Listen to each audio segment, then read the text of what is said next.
Namaste, and welcome to our continuing series on the life divine with our beloved Ranga. We have begun a new chapter, chapter 28, Supermind, Mind, and the Overmind Maya. And we are on page 286, the first sentence. I'll read each sentence and then we'll proceed. But it has still to be made clear how this division came about in the indivisible, by what peculiar self-diminishing or self-effacing action of consciousness force in the being. For since all is a movement of that force, only by some such action obscuring its own plenary light and power can there have arisen the dynamic and effective phenomenon of the ignorance. So, we'll look at this. So, he has told you here that supermind is the one that creates the universe and supermind is one. But it becomes a multiplicity in the physical world. So, he is asking, what is the process by which the one becomes the many? Or to put it in other ways, how does the formless become form? How does the infinite become finite? That's what he's basically saying. We know the principle that this is how it's happening. But what is the process? How does it happen? Okay. This is a problem that even science has to face. We know that oxygen and hydrogen combined gives water. But how does that happen? We still don't know. So, well, how does the indivisible become ignorance? That's exactly what he's explaining exactly here. What he's explaining. He's explaining. How does the knowledge become ignorance? How does the infinite become finite? How does the one become the many? There is a correspondence. So, it is knowledge, full consciousness that becomes unconsciousness here. So, by exclusive self-concentration, he has told you. Okay? Maybe he'll repeat that here. We'll see. So, no, that he has already told you, I think. That exclusive concentration. No, he'll tell us that. Yeah. No, it comes in the last sentence. It comes afterwards, later on. Exclusive concentration, that's a process. So, what is that? We'll see. So, but it has still to be made clear how this division came about in the indivisible, by what peculiar self-diminishing or self-effacing action of consciousness force in the being. For since all is a movement of that force, only by some such action obscuring its own plenary light and power can there have arisen the dynamic and effective phenomenon of the ignorance. He has said in another place he has said that consciousness has got three powers. The power to take any stance, whatever it wants, at the highest level, at the lowest level. It has got the power to diminish itself. So these are the powers that consciousness has. And if it didn't have these powers, manifestation would not have been possible. So it has the power to diminish itself. Okay, so he calls it a peculiar self-diminishing. Peculiar, and that's why Maya. It's a mystery how this happens. When you look at the physical world, everything is a Maya. It's a mystery. We really don't know. The more you think about it, the more. Most easy example is the water and hydrogen. Hydrogen and oxygen. Both are gases. And when they combine, how does it give this? Everything, when you think about it, is really peculiar. All light colors, okay, they have a certain vibrational frequency. When that frequency changes, the quality changes. Red becomes blue, blue becomes violet. How? So it's a Maya. Anirvachaniya. You can't explain it logically. So, that's why he's saying peculiar. By what peculiar self-diminishing or self-effacing action of consciousness force in the being. For since all is a movement of that force, manifestation requires movement, and in that force, only by some such action, obscuring its own plenary light and power, can there have arisen the dynamic and effective phenomenon of the ignorance. Note the word dynamic. Ignorance is dynamic. There is movement in it and power also. But this problem can be left over to be treated in a more close examination of the dual phenomenon of knowledge-ignorance, a half-light between the full day of this. Knowledge, which makes our consciousness. You missed it. Oh, I missed a line. Okay, yeah. But this problem can be left over to be treated in a more close examination of the dual phenomenon of knowledge-ignorance, because knowledge-ignorance half-light has skipped, which makes our consciousness a blend of light and darkness, a half-light between the full day of the supramental truth and the night of the material inconscience. All that is necessary to note at present is that it must be in its essential character an exclusive concentration on one movement and status of conscious being, which puts all the rest of consciousness and being behind and veils it from that one movement's now partial knowledge. So, he is saying that it is exclusive concentration. We discussed very briefly exclusive concentration. Even when we are concentrating on something, we are using the principle of exclusive concentration. You know you have a house in America, you know you have a daughter in Orville, but when you are concentrating here, those things are all put in the background of your mind. You are not thinking. Only difference is, in our case, we can easily recover the knowledge which we have put behind. But in the spiritual planes of consciousness, it requires a huge effort to get back what you have put in the background of your consciousness. And that's the ignorance which you have to recover. It's a long process of lives. Yes. Exclusive concentration. But what about I won't use a strong word, but the losing of memory or the forgetfulness in the aged? That's a phenomenon of the ignorance. That's a phenomenon of the ignorance. You have a limitation of consciousness. With aging, which is also a process, because time and space are here in this world. So time takes its toll. Isn't it? Yes. So time takes its toll. So that is what happens. And it's a form of imperfection. An extreme form of imperfection. I have cases at home now where this is very, very... No. Okay. My mind is completely blank, it is gone. He is healthy enough bodily, but no remembrance at all, nothing. Nothing registers in the mind. Old memories are there because the neurons in the brain, they retain the old impressions. But the new things coming don't register. The old things which have registered already are there. Old things he'll remember. But new things coming in doesn't register. Okay, so aging is a process of the ignorance. And that's all. There are many other making mistakes, Alzheimer's, all these things are all processes of the ignorance. Making mistakes. Okay. So he's saying full day of the supramental truth and the night of the material inconscience. Night of the material inconscience, he's using the word material inconscience, but the inconscience is even below matter. It's absolutely right down to the bottom. Because even in matter, there is some sort of consciousness, force is there and consciousness is there. Okay, so he says, all that is necessary to note at present is that it must be the essential character of an exclusive concentration. I will satisfy myself with this because the next thing, the process, knowledge and the ignorance, he discusses in Book 2, Part 1. I will just take a small and go to the contents page, okay, and see how he has arranged the... Oh, just 1 second.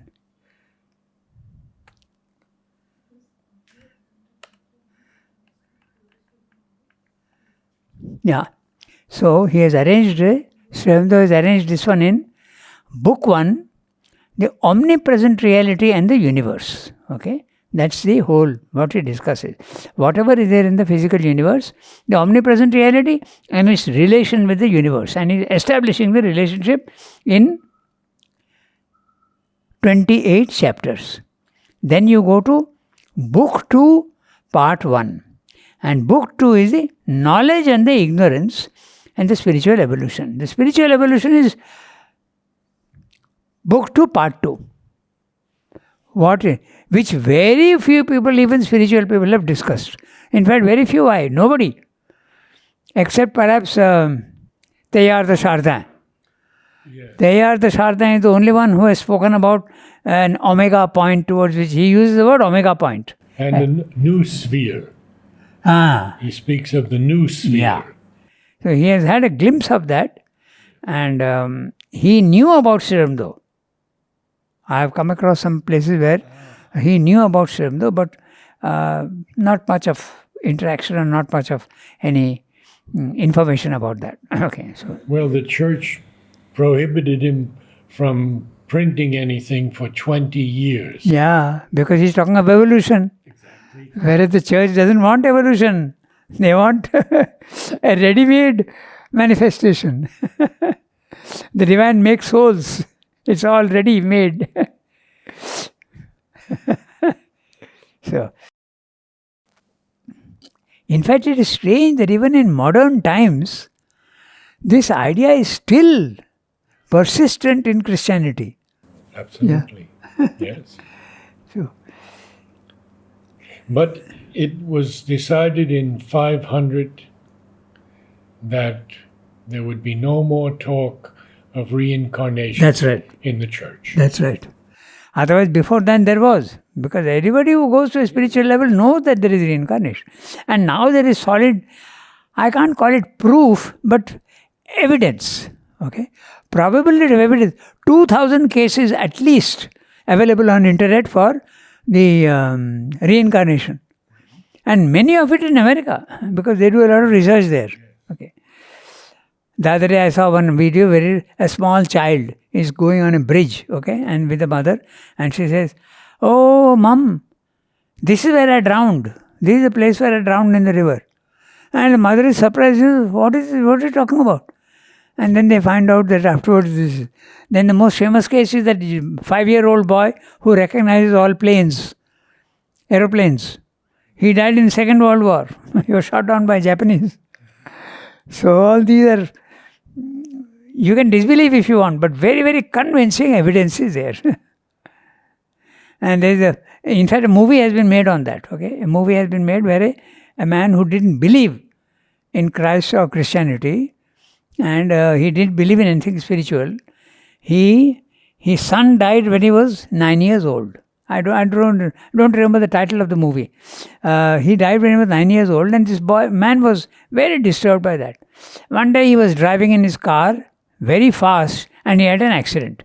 And in that accident, he came out of his body. For about 15-20 minutes, he was not alive. He had come out. He met his son in the subtle world, and then he completely changed. He says there is life after death. So this made into a movie. So all these, lot of evidence is there. So this is the arrangement of the book. First, book 1, the omnipresent reality and the universe. Book 2, part 1 is the knowledge and the ignorance. What's the relation between the knowledge and the ignorance? Okay? How does the knowledge become the ignorance? In great detail. In fact, how many? 14 chapters, knowledge and ignorance. Then, book 2, part 2, knowledge and the spiritual evolution, 28 chapters. That's how he has arranged the whole thing. Okay? So now we come back to our supermind, mind and the overmind, Maya. Yeah. So he's saying that we will look in detail afterwards, but all that is necessary to note at present is that it must be in its essential character an exclusive concentration on one movement and status of conscious being, which puts all the rest of consciousness and being behind and veils it from that one moment's now partial knowledge. That is the reason why very often when you have a spiritual experience, it's like a remembrance. It's not something new. Oh, I knew about this. I always known. It's a remembrance that you. That's why we have so many, in our Sanskrit, we have smritis. It is remembered and written down. Many, many texts are all smritis. And there are shrutis, those which I heard. Okay, so can we go to the next one? Okay. Yes. So I read the whole para first. Still, there is one aspect of this problem which must be immediately considered. It is the gulf created between mind as we know it and the supramental truth consciousness, of which we have found mind in its origin to be a subordinate process. For this gulf is considerable, and if there are no gradations between the two levels of consciousness, a transition from one to the other, either in the descending involution of spirit into matter or the corresponding evolution in matter of the concealed grades leading back to the spirit, seems in the highest degree improbable, if not impossible. For mind as we know it is a power of the ignorance, seeking for truth, groping with difficulty to find it, reaching only mental constructions and representations of it in word and idea, in mind formations, sense formations, as if bright or shadowy photographs or films of a distant reality were all that it could achieve. Supermind, on the contrary, is in actual and natural possession of the truth, and its formations are forms of that reality, not constructions, representations, or indicative figures. No doubt, the evolving mind in us is hampered by its encasement in the obscurity of this life and body. And the original mind principle in the involutionary descent is a thing of greater power to which we have not fully reached, able to act with freedom in its own sphere of province, to build more revelatory constructions, more minutely inspired formations, more subtle and significant embodiments in which the light of truth is present and palpable. But still, that too is not likely to be essentially different in its characteristic action, for it too is a movement into the ignorance. For it too is a movement into the ignorance, not a still, unseparated portion of the truth consciousness. There must be somewhere in the descending and ascending scale of being an intermediate power and plane of consciousness. Perhaps something more than that, something with an original creative force through which the involutionary transition from mind in the knowledge to mind in the ignorance was effected, and through which again the evolutionary reverse transition becomes intelligible and possible. For the involutionary transition, this intervention is a logical imperative. For the evolutionary, it is a practical necessity. For in the evolution, there are indeed radical transitions from indeterminate energy to organized matter, from inanimate matter to life, from a subconscious or submental to a perceptive and feeling and acting life. Feeling life and acting life. From primitive animal mentality to conceptive reasoning mind, observing and governing life and observing itself also, No, it's observing and governing life, and observing itself also, able to act as an independent entity and even to seek consciously for self transcendence. But these leaps, even when considerable, are to some extent prepared by slow gradations which make them conceivable and feasible.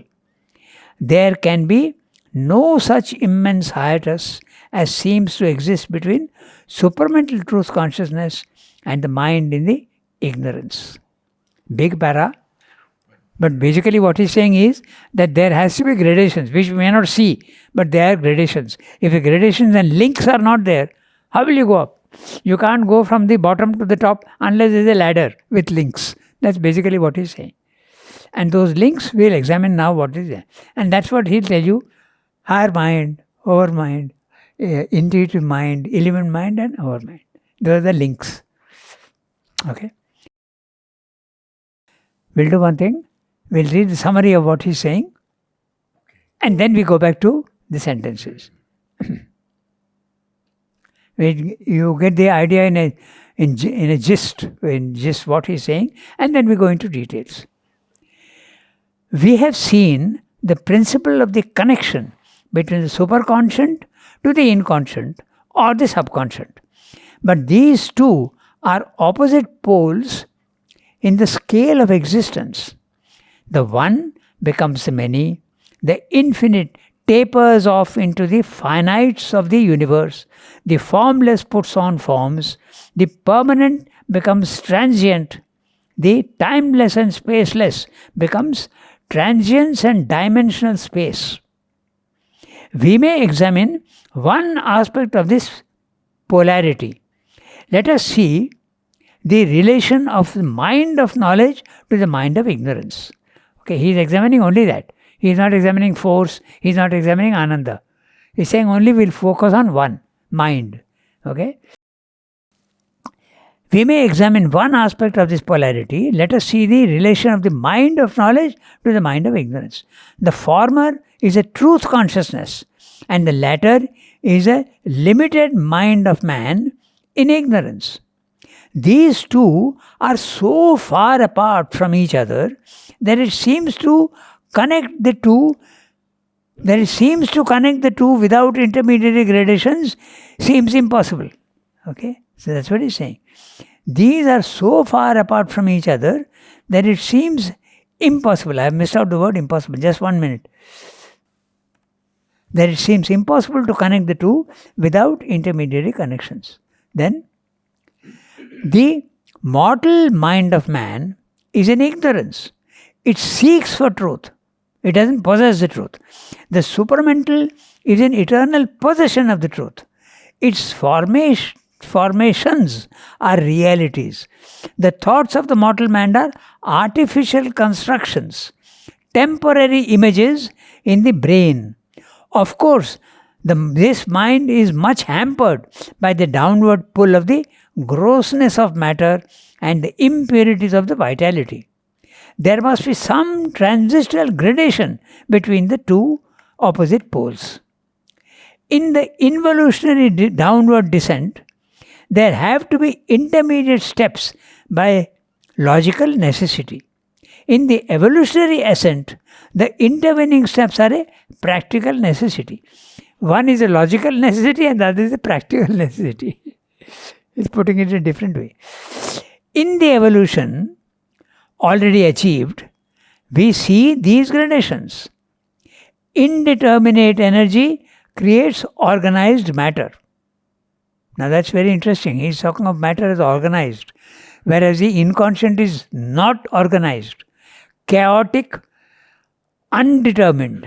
Okay? Indeterminable also in a sense. Indeterminate energy creates organized matter. Matter is organized. The number of electrons determines the nature of the thing. No? There is a very clear law that operates there in matter. Determines the nature of the element. Inanimate matter produces subconscient life forms, plants. Subconscient life produces sense-based forms, insects, lower animals, etc. animal life develops into mentalized life. The intelligent life seeks to go even beyond itself. So the gradations are there. What we can see in evolution, gradations are there. So the sequential steps clearly establish the need for transitional steps between the mind of knowledge and the mind of ignorance. This is what he's saying. Logically, there has to be a connection. If my contention that the supermind is the mind here connected. And in evolution, it is a practical necessity. You have to go up. You have to go up to get that. So this is the gist of what he's saying. Now we can go into details.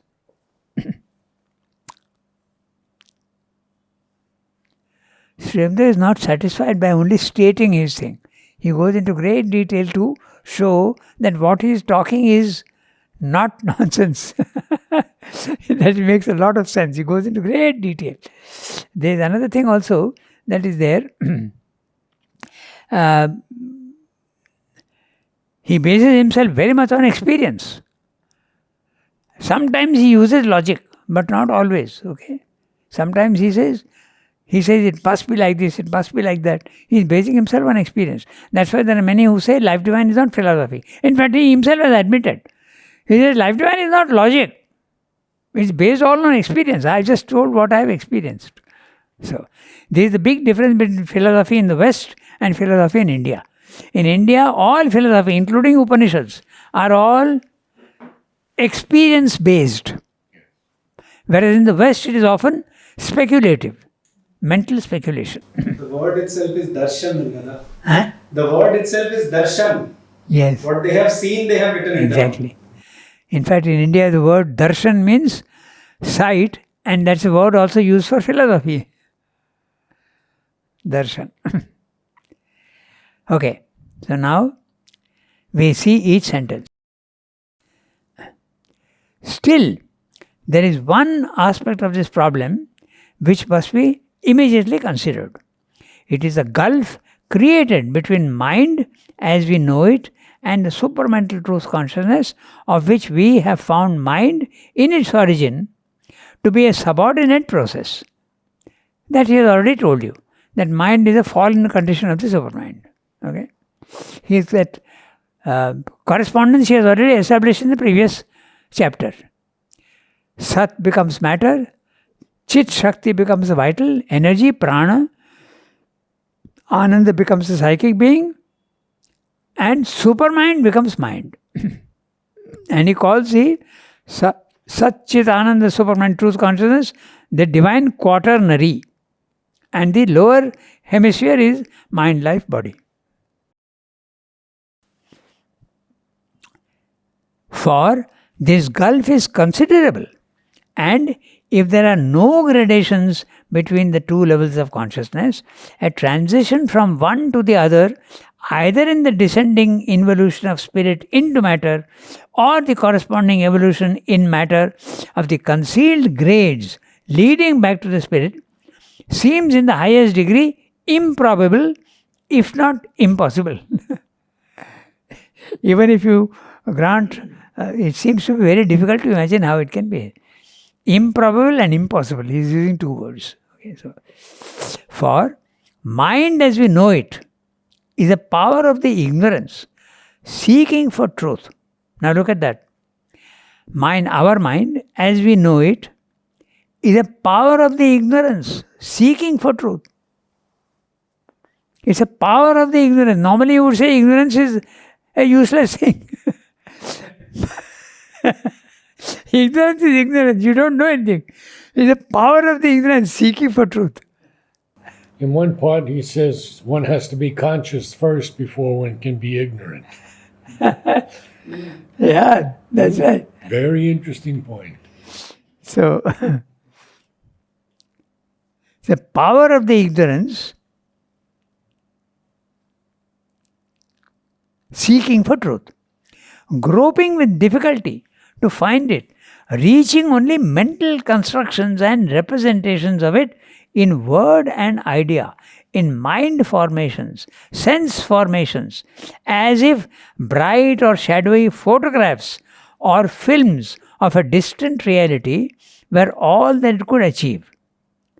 Now, he is talking of mind formations. This we know, that the mental substance arranges itself into a form. Sounds funny, but this is exactly what it is. There is a mental substance and it forms itself into it makes itself into, suppose you are thinking of a mountain, okay? The mental substance arranges itself into a mountain. Then you understand what it is.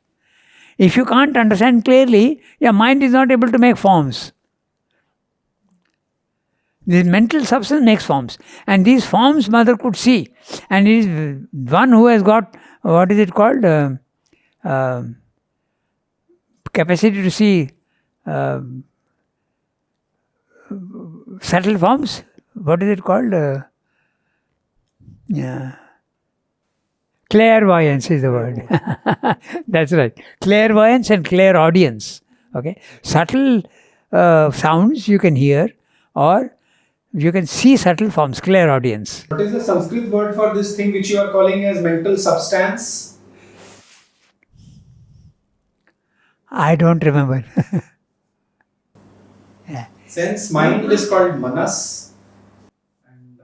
And, So he's saying sense formations. That's interesting. Sense formations. The eye makes a sense formation in the mind, that is in the manas. So he is making a distinction between mental forms and sense formations. Ranganath, elsewhere I think he calls these sense formations as percepts and the mind formation as concepts. Concept. That's right. Exactly. So a percept is, what is the eye doing? It's not thinking. It just gathers an image and sends it to the brain. It's an visual sense perception. The ear is sending a vibration and auditory sensation. So sense perceptions. Touch is also a sense perception. Okay? So sense formations and mental formations. Very interesting what he's saying. Yes. Yeah. Okay, so Is it chitta, Ranganath? Chitta? chitta is the mental substance, yes. But chitta is not pure mental. It is the stuff of consciousness, from the use of the word stuff of consciousness. But chitta is more vital stuff. No? But there is no clear gradation between the two. It's like a sea, and the lower portion is dark and the higher portion is slightly more transparent. Chitta is definitely a word. Chitta is the vital stuff, and chit is the mental stuff. It's not used for that. Huh? The word chit is used only for consciousness. It's not used for substance. Yeah, that's right. But chitta is there. The word chitta is there. Chitta is the storehouse of all memories, basically, where everything goes. It absorbs everything. Everything is there in that chitta. And how does that connect with the Akashic records, where everything is stored? Akashic records is universal, whereas the chitta is individual to every individual. The Akashic records are all in the subliminal. Okay? They are all stored in the subliminal. And the subliminal can be individual as well as universal. In fact, there is a very interesting case in Arizona. There is an institute. It's called the Edgar Cayce Institute, where he had this power of going into his subliminal, and he has made readings. Okay, one of the readings was that they would discover the scrolls somewhere in Israel, and it came true. So, in other words, all these Akashic records are there in the subliminal, and anyone who wants can have access to them. In fact, when Mother was making Huta make paintings, in Savitri painting, Meditations on Savitri, big book is there, A4 size. There is a painting where all these things are stored, and you can go there, and exactly as in a library, you can go to the index cards. All those. And if you know the author name, you look for the author, pull out the book, and all the books are there. All you have to do is to go and get it there. So this is exactly how it works also in the subliminal. All I have to do is to think about it, I will get the information. It's almost like the internet. It's exactly, the internet is a very gross representation of the subliminal. But mind you, Sri Aurobindo says, just as in the internet, you can have mistakes, errors can be there, because everybody is putting stuff, okay? So Sri Aurobindo says that the intraconscient, or what is the subliminal, there can be error. But if you go up, less and less error. But these subliminal, horizontal, deep inside you, there can be error. But still, there is a huge amount of knowledge available there.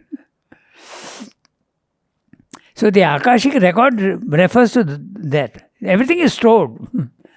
And there is a very interesting image that the Theosophy has given, okay, to explain this, how it gets recorded. Okay, everything that happens is basically a vibration.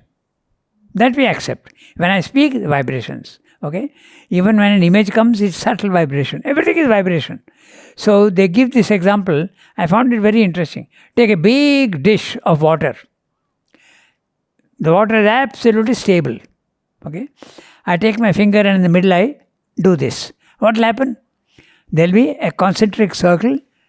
It will go out like that to the waves. But because there is friction, the wave will die out after a certain time. But in the subliminal, there is no friction. So that vibration will always be available. It is a very interesting explanation. It is there in Theosophy. Okay, so I found it very interesting. That's how it never disappears. I wonder why all these civilizations that died, and that information is still there in Yes. Yes. subliminal. Yes. Why has no one tapped it? Capacity is not there. Exactly. Capacity is not there. But those who have the capacity are interested in other things. They don't want to know whether Atlantis existed or not. No, but for example, they had much more evolved machinery and technology in many of these. That's what is suspected. That's what is thought, yeah. But we don't know for sure. But the claim of many of our Indian people claims that in the Vedic period we knew how to fly, we knew about nuclear energy. All these you can take with a pinch of salt. So, because it is more symbolic than anything else. Sri Aurobindo also dismisses these things in a very mild manner. And something is very stupid they talk about. For instance, one minister in Assam, okay, he said that we knew about the internet.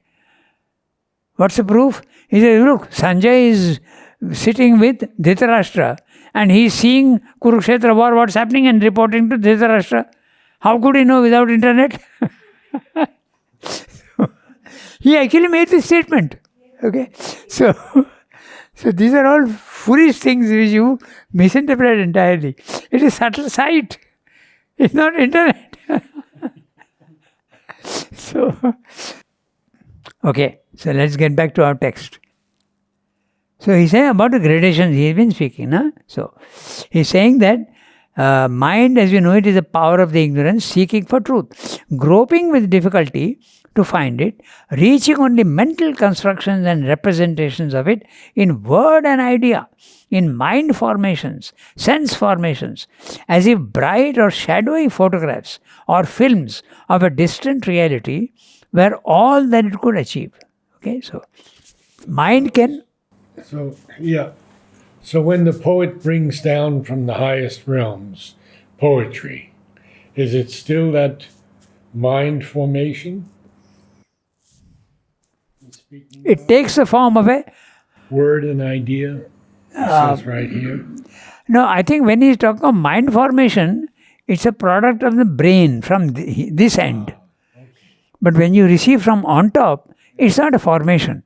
You're just receiving something that is a reality. I think it's different. That makes more sense Yeah. to me, yes. Whatever is a thought process is a formation, it's a mental form. And that form can dissolve. But if it's a very strong formation, mental formation, it takes a life of its own and tries to realize itself. That's another thing. A well formulated thought takes a life of its own and tries to manifest itself through other minds. This is how Marconi discovered the radio in Italy 1 or 2 years after Jagadish Chandra Bose showed that by making a vibration here, it could be received elsewhere. But Jagadish Chandra Bose was not interested in exploiting it for commercial purposes, but he showed that. Okay, but it was that thought went into him, and he has been able to get the idea and the patent for it. Okay, so it can go out into many places. For mind has been, that we have seen.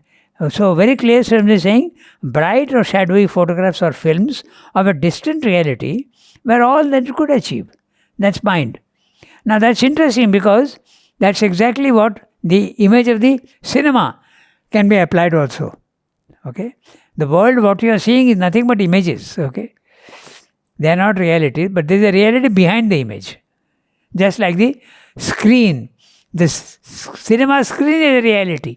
It's self-existent. The images on it are not real.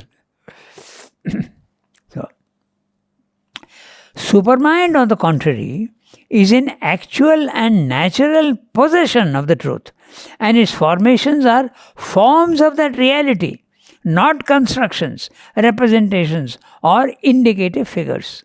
It's a difference between going to a particular place and seeing a photograph of that. Yeah.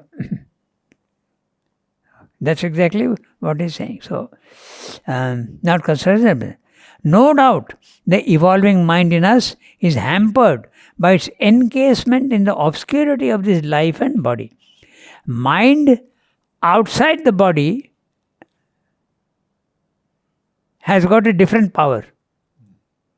In fact, that's a higher mind, element mind, that's outside the body. That's got a different power. But when it is in the body like ours, then it gets limited in capacity. That's what he's saying. Okay? No doubt the evolving mind in us is hampered by the encasement in the obscurity of this life and body, and the original mind principle in the involutionary descent is a thing of greater power to which we have not yet fully reached. Okay? So, higher mind, element mind, intuitive mind, these are all, we have not yet reached them, but they are much greater in power than our mortal mind.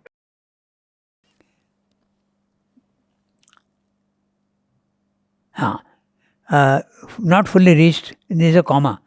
Able to act with freedom in its own sphere or province, to build more revelatory constructions, more minutely inspired formations, more subtle and significant embodiments in which the light of truth is present and palpable.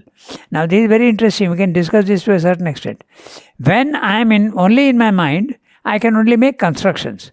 But suppose I take my mind to the higher plane, I get powers which are not only constructions, mental constructions, but there is a truth in that. That's why you get the power to do things in the physical world.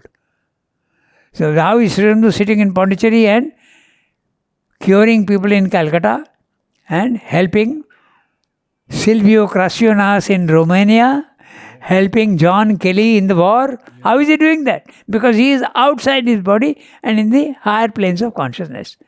So those are realities, not constructions. That's what he's saying.